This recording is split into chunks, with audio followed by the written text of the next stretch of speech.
Welcome to the Draw Shop's Get Genius podcast, where we talk to today's business influencers to pick their brain and pull out their genius.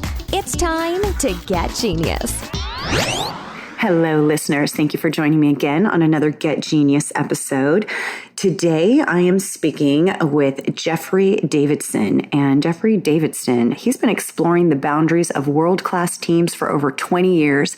And we get to hear what he's learned from all of that, including what went wrong in those years and what he's gained from that. He's a recognized expert in strengthening leaders and building teams. He's worked with hundreds of teams, taught thousands of employees, and he's consulted with multiple Fortune 100 corporations. He's super skilled in leadership, in building a high performance culture. He definitely, like a lot of guests do, changed my perception on some things. And I talk about this a little bit in the interview. It came at a really good time when I was thinking to myself, I want to step in and really take a deeper look at our team culture. Things seem so awesome, but how can we make them more awesome? And what are some of the kinks that we can iron out? And how do I even begin to look at that? And he's really great with that. And I'm going to let him do all of the talking, and you get to hear one amazing dude. So enjoy the interview with Jeffrey Davidson. Hello, Jeffrey, and welcome to the show. Thanks for having me, Summer.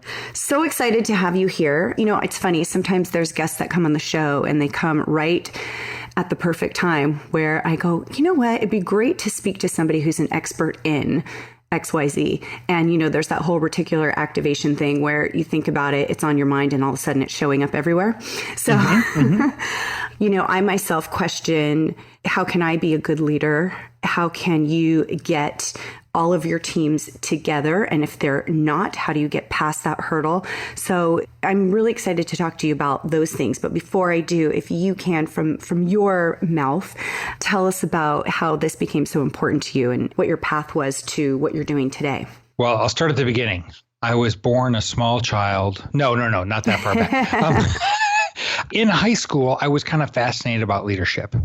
And in college, I was teaching a class about leadership, student leadership, with the dean of students. I became a leader not long after college. And what I learned is reading about it does not make you a good leader. You've actually got to put stuff into practice. After a series of different leadership things, I realized I was no darn good at it. I was really bad, which really took a blow to my ego because I thought, surely I should be great at this. But, you know, I was in my early 30s. I'm the president of a company and I have no idea what I'm doing. So I left it all. I went to consulting, and a colleague said, hey, can you come build up a team of analysts? And I'm like, sure, I can do that. And eventually said, would you lead the team? And I'm like, well, okay.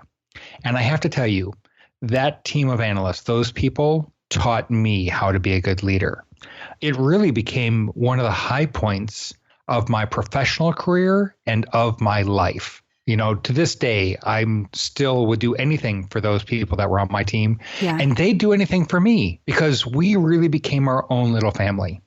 And as I've thought about it in the years since then, I'm like, you know, I felt like there was something I should be sharing with the world. I wanted to help people, but I didn't know what about. One day I realized that I could just share my experience with this team that, you know, I bonded with so well, that they taught me how to lead. And as I've been practicing the things they taught me, and as I've been teaching it, I find that teams everywhere end up getting better. And that just fills me with joy because the leader's happy because the team is all aligned. The company's happy because things are happening, but the team is happy and they're enjoying their job. And who doesn't want to enjoy their job? Sucky teams are sucky jobs. So I love just moving everyone to this better place. There's so many different things that we do and that I try to do as a leader. And all I can say, one thing that I know for sure, I'm going to learn more from you, is that when you're all together and you all know that vision and you're regularly conversing with each other, because a lot of us are, you know, we have half of our teams in Salt Lake City. Some of us are here in San Diego. And so it's like, you know, you've got to use all kinds of technology to connect. And I just know that the more that we all feel connected to each other, the better the business runs and the happier they are and the more business that we do.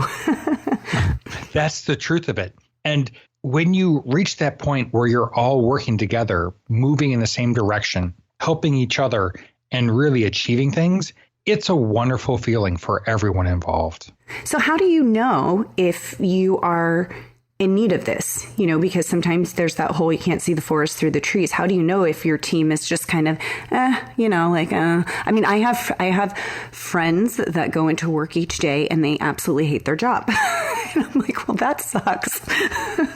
And then there's other people that are like, I love where I work. It's like my own business. It's this, they're so excited. Well, first thing is that if you hate your job, you need it.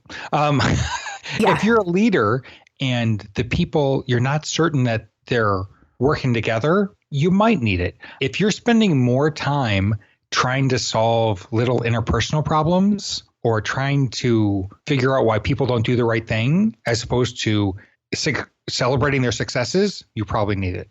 I do have a trick, though, a little thing that leaders can do to see how well aligned their people are. Takes just a couple minutes. I want you to get a bunch of blank index cards, get your team together, pass out the index cards and say, why does this team exist? What are we here for? They will write down their answers on the index cards. And if you get them all back, if you've got 8 or 9 out of 10 with the same thing, you're doing a great job as a leader of casting your vision, of talking about how you make a difference in the world. Mm-hmm. Unfortunately, some of your people are going to write a question mark. Some of your people are going to write to make money. Some of your people are going to write, I don't know. And that means as a leader, you haven't told these people, why are we a team and what are we trying to accomplish? If you don't explain it to them, they're not going to get it on their own.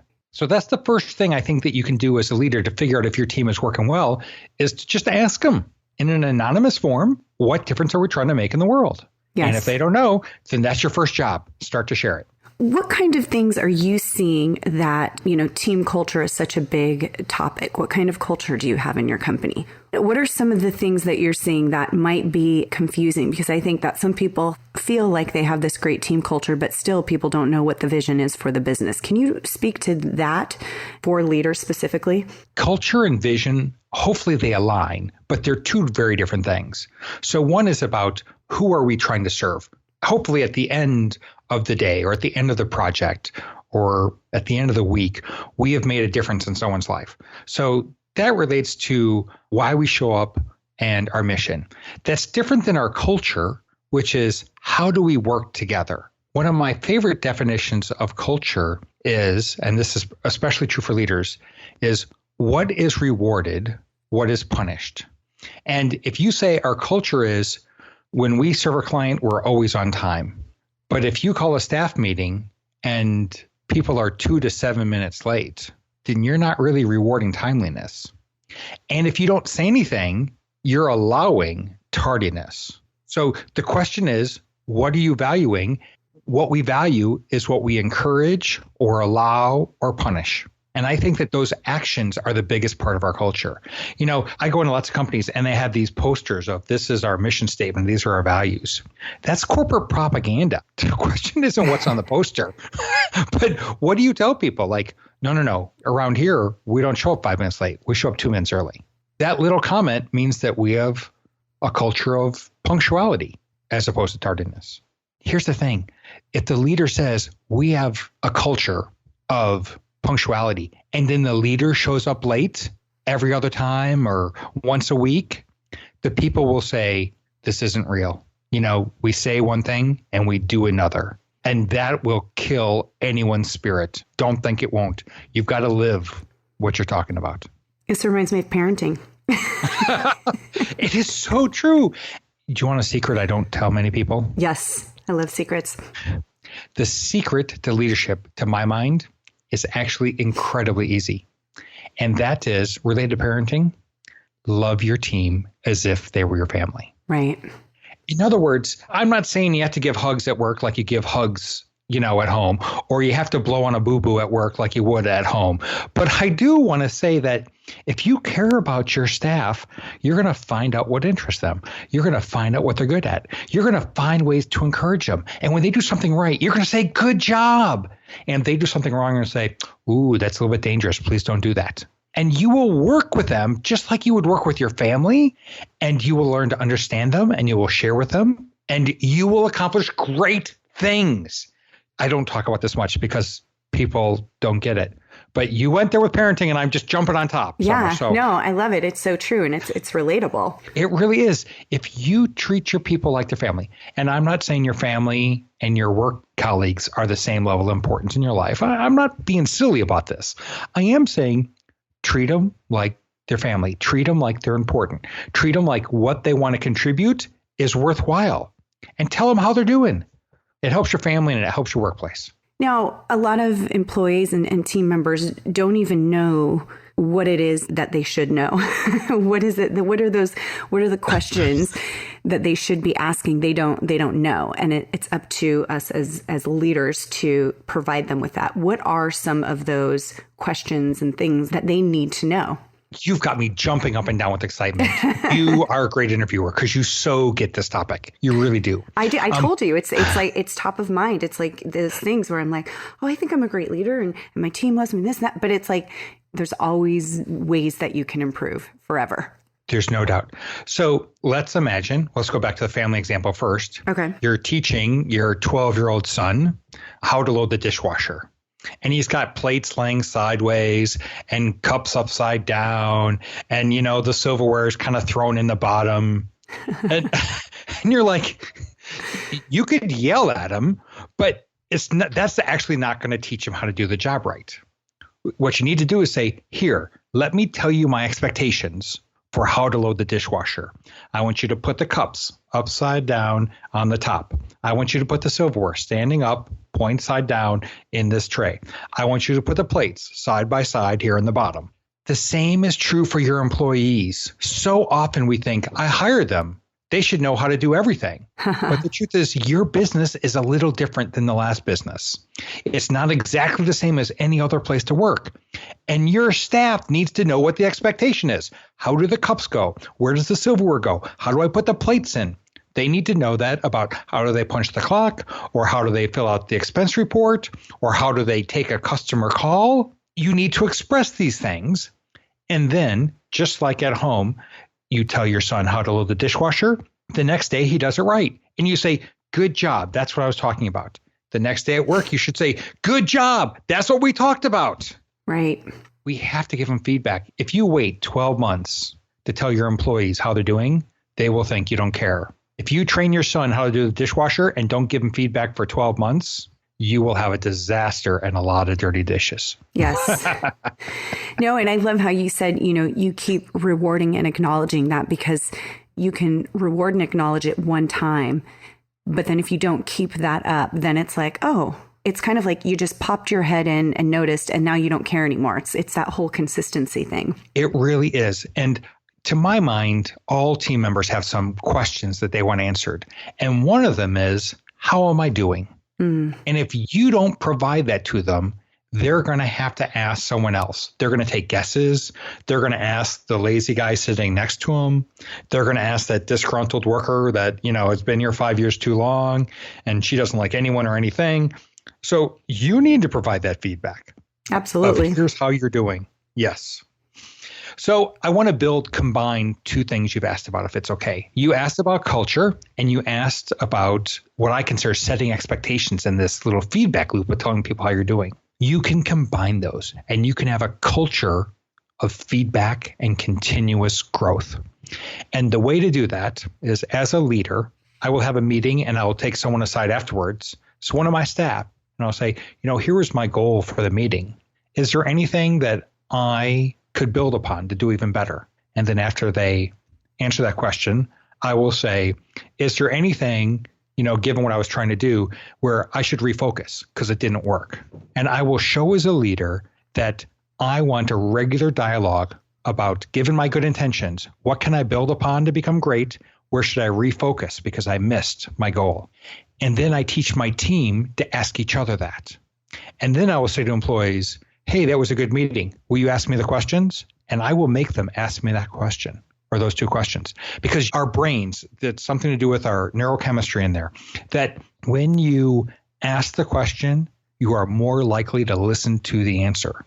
So I will just have people ask me, what can I build upon? And then I tell them and say, where should I refocus? And then I'll tell them. And it builds a culture because we're constantly having this conversation. Every team member should be asking those two questions at least once a week of someone on the team or of a customer or of a leader. And that we regularly have the chance to learn how we're being effective, to learn how we can be better. I love it. I love that. That's awesome. What would you say, though, as a leader, as a manager, as a CEO, those type positions, you're often very busy.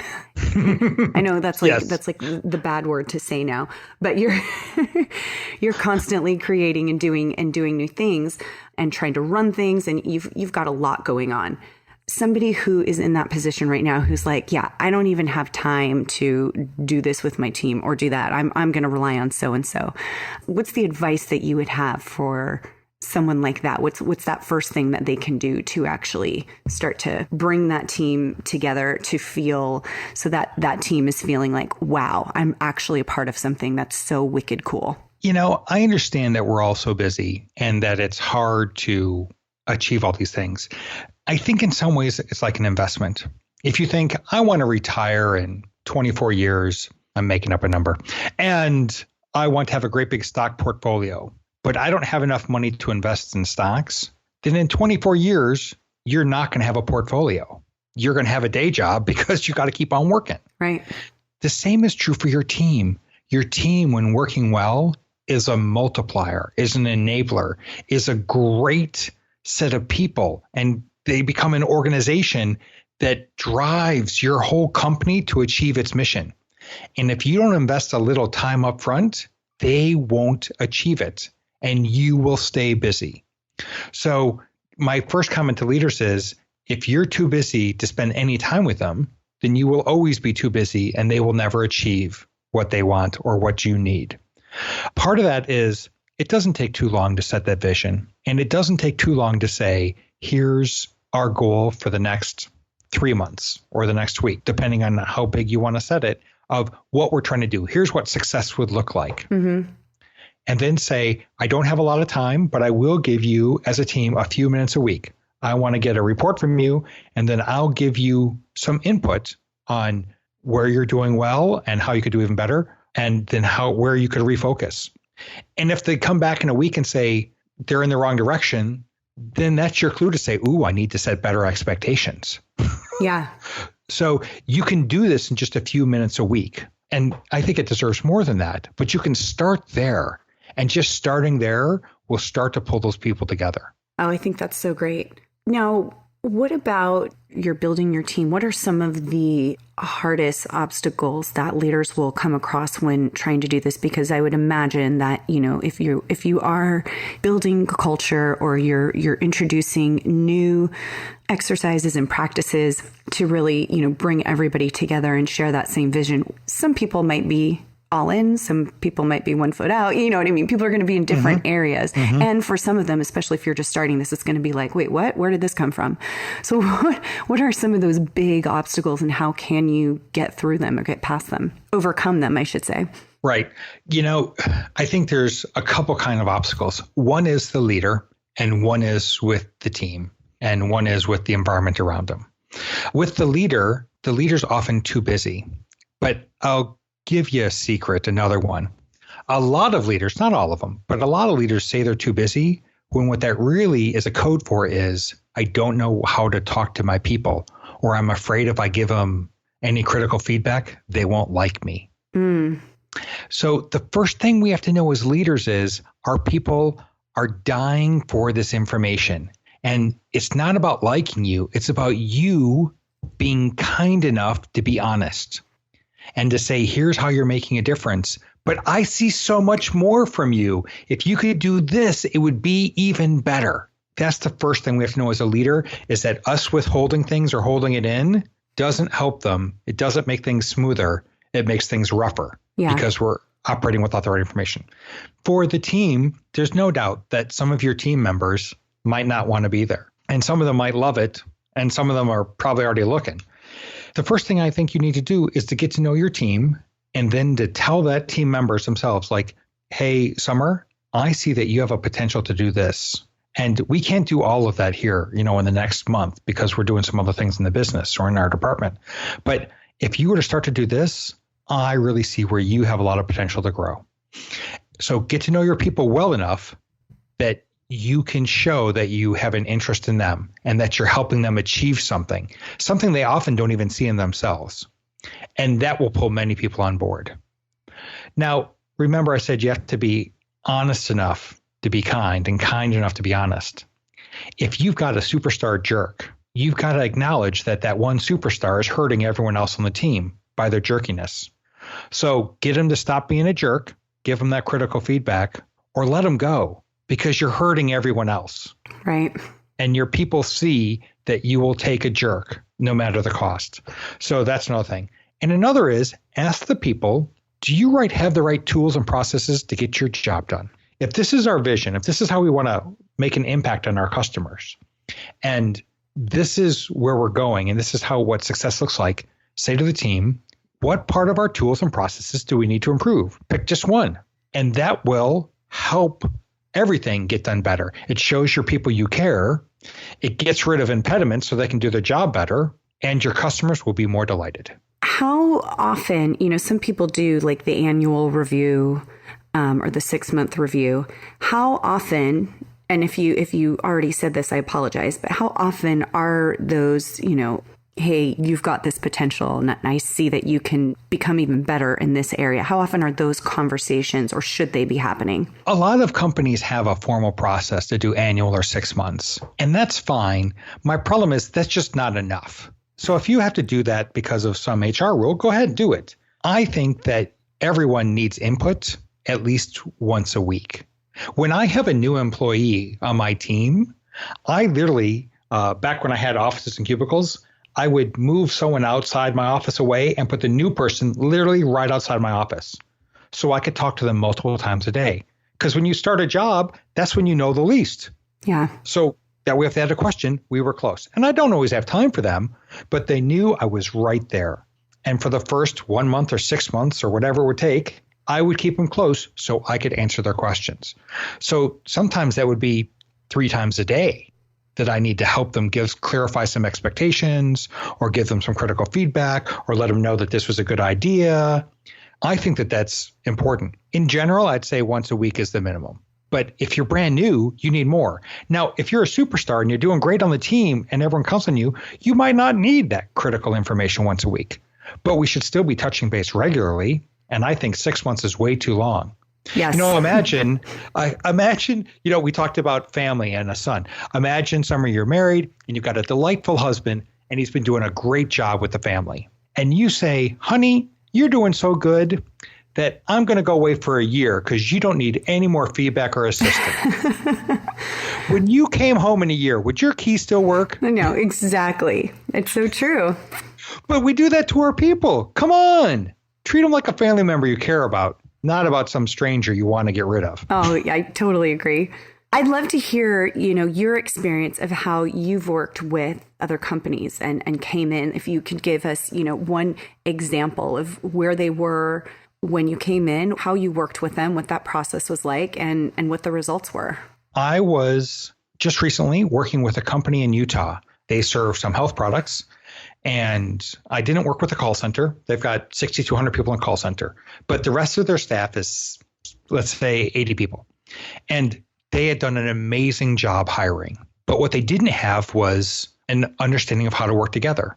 So I worked with a number of different teams and I said, what are your goals? How do you measure goals? What does success look like? How do you work together?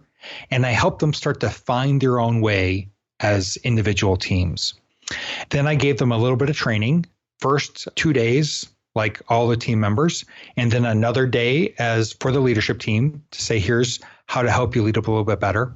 And it went so well, they said, Jeffrey, we love this. What's the next step? And for them, we called a company-wide meeting of those same people. And we said, here's what we want to accomplish in the next 3 months. And we said, every team present what you think is the priorities. And then the executives went around and said, ooh, that sounds really good. Or, ooh, why don't you adjust that? Or how come you have 4 times more work than you have people? Which is what the marketing department had.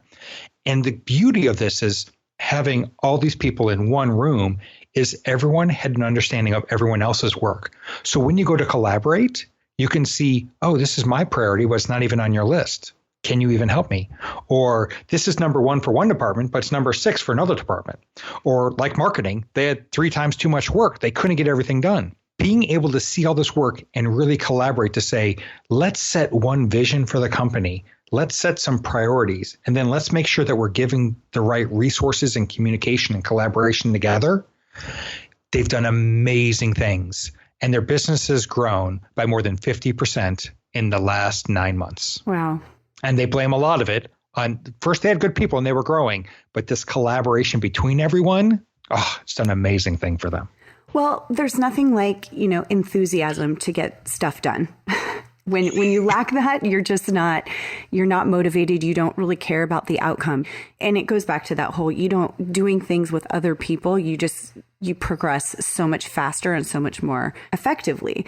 There is that level of like getting excited to wake up because you've got other people working with you. You're all collaborating, and there is that sense of enthusiasm. Like you're excited and you're going to move that needle because you're pumped up now and people are acknowledging the work that you're doing. But if you're kind of feeling alone and not appreciated, it's just like, well, what's the point? Why would you put your all into it?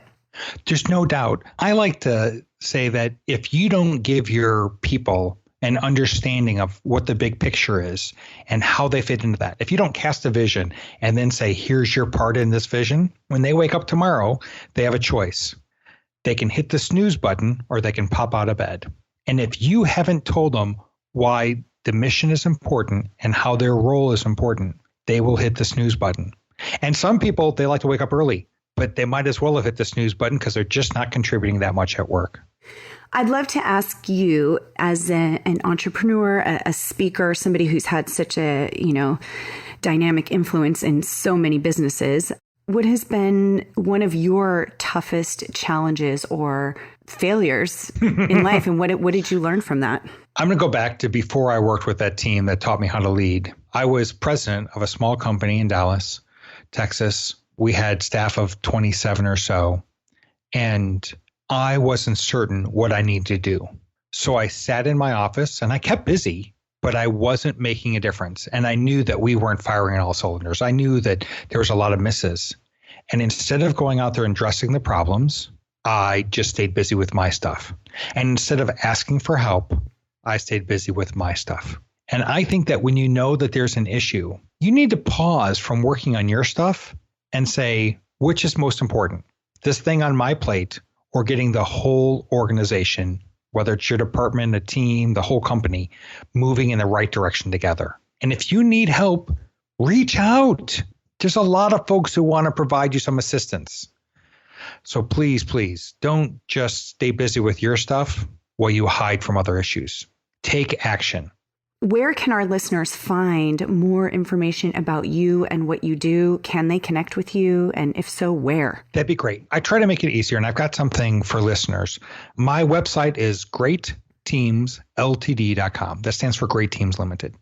But if you go to greatteamsltd.com/more, M-O-R-E, I've got a couple free resources. I don't even ask for your email address.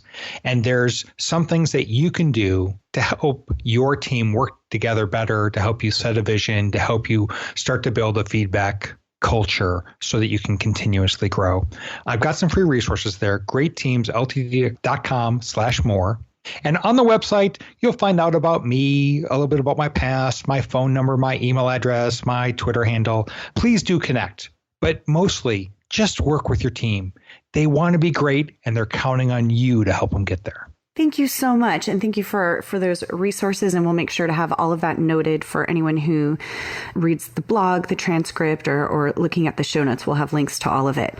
Oh my gosh, Jeffrey, thank you so much. I'm so happy to connect with you and learn about all this really good stuff that's so important, not just when it arises, but I mean, it's a continuous thing that is forever important in your business. It is. And Summer, it's been a real honor to share. Thank you for this opportunity. Thank you for listening to today's Get Genius. You can learn more about The Draw Shop at www.thedrawshop.com on Facebook, LinkedIn, and Twitter. Your home for kick-butt custom whiteboard marketing videos. Your ideas come to life. Thanks for listening. Please share, comment, and make any suggestions for future Genius guests.